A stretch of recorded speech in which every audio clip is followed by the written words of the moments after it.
সভাপতি শ্রী কাজল দেবনাথ, উপস্থিত আছেন বাংলাদেশের অন্যতম প্রতিমন্ত্রী শ্রী বীরেন্দ্র সিকদার, উপস্থিত আছেন আমাদের রাষ্ট্রদূত কার্যালয়ের ফার্স্ট সেক্রেটারি বিনাথ দেশপান্ডে এবং উপস্থিত অন্যান্য সকলে।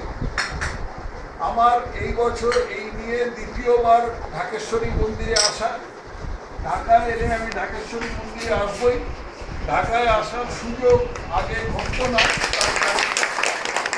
তার কারণ বহুদিন ধরে আমাকে বাংলাদেশ সরকার ভিসা দিত না।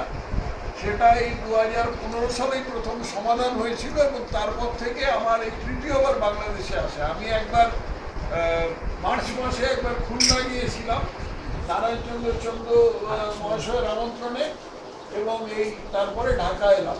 এবার আমি এসেছি আব্দুর রৌফ, উনি কুষ্টিয়ার এমপি, ওর আমন্ত্রণে এসেছি আমি। তারপরে ব্যাপারটা উনি আরো বিস্তৃত করেছেন, কিন্তু মূলত ওরই আমন্ত্রণ। ওটা হয়েছিল কুষ্টিয়াতে ভারতীয় সেনাবাহিনী যে লড়াই করেছিল, সেই লড়াইটাকে স্মৃতিতে অমর রাখবার জন্য কুষ্টিয়াতে উনি একটা বিজয়স্তম্ভ স্থাপন করেছেন। সেই বিজয়স্তম্ভর আবরণ উন্মোচন উনি আমাকে দিয়ে করালেন। শুধু তাই নয়, কুষ্টিয়ার কাছে গয়া বলে একটি গ্রামে, সেখানে বাঘাযতীনের নামে একটি কলেজ হলো এবং সেই বাঘাযতীনের নামে সেই কলেজটির উদ্বোধনও উনি করালেন আমাকে দিয়ে।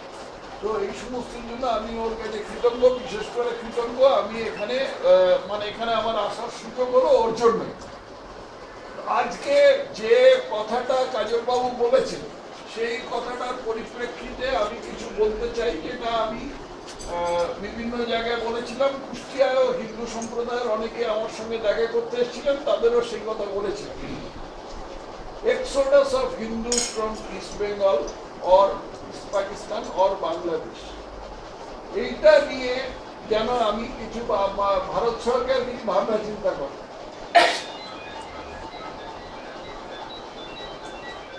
একটু পরে ফোন করছি। এইটা নিয়ে যেন ভারত সরকার কিছু ভাবনা চিন্তা করে।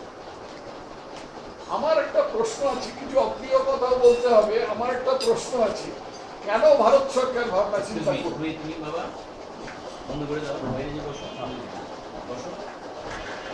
আপনারা এটা বিবেচনা করুন, কেন ভারত সরকার বিবেচনা করবে? ভারত বিশাল দেশ, সেখানে বহুভাষী মানুষ আছে, বহু ধর্মের বহু ভাষার মানুষ আছেন। এখানেই মিস্টার দেশপান্ডে আছেন, যিনি মহারাষ্ট্রীয়, যার বাংলার সাথে সম্পর্ক খুব বেশি নয়। আমার জামাই মহারাষ্ট্রীয়, এক জামাই মহারাষ্ট্রীয়, আরেক জামাই কর্ণাটকা অর্থাৎ ব্যাঙ্গালোরের। তাদের কি মাথা ব্যথা হয়েছে বাংলাদেশের হিন্দুদের সম্বন্ধে চিন্তা ভাবনা করার? তাহলে কাদের চিন্তা করা উচিত? চিন্তা করা উচিত পশ্চিমবঙ্গের হিন্দুদের, যারা বাংলাদেশের হিন্দুদের ফার্স্ট কাজিন, নিকট আত্মীয়, এক নাম, সকলেরই নাম চ্যাটার্জি, ব্যানার্জি, ঘোষ, দাস, সাহা, মন্ডল ইত্যাদি নাম।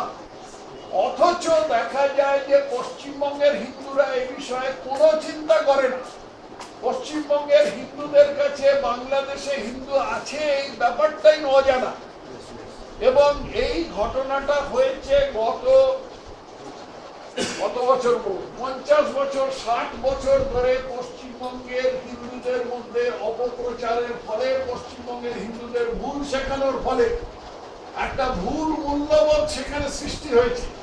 সে ভুল মূল্যবোধটা কি আমি খোলসা করে বলবো না, কারণ আমি এখন যে পদে আছি সে পদে থেকে আজকে আমার পক্ষে এই কথাটা পরিষ্কার করে বলা সম্ভব নয়। কিন্তু আমি এটুকু বলবো যে খুব ভুল মূল্যবোধ সৃষ্টি হয়েছে এবং এই ভুল মূল্যবোধের বশবর্তী হয়ে তারা বাংলাদেশের হিন্দুদের কথা